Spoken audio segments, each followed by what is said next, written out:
মার্কিন শুল্ক আরোপের বিষয়টি সরকারের টপ প্রায়োরিটি বলে জানিয়েছেন বন, পরিবেশ ও জলবায়ু উপদেষ্টা সৈয়দা রিজওয়ানা হাসান। সকালে সচিবালয়ে সাংবাদিকদের তিনি আরও বলেন, ঈদের দিন ও পরদিন ছাড়া প্রতিদিনই কাজ করতে হয়েছে। ঈদ জনগণের কাছে ইতিবাচক বার্তা দিয়েছে যে সরকার জনগণের কল্যাণে কাজ করছে। এবারের ঈদ খুবই ভালো ছিল বলেও জানান তিনি।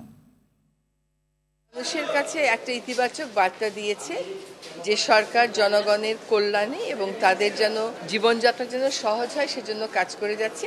তো আগামী দিনেও এই কাজগুলোই আমরা করব।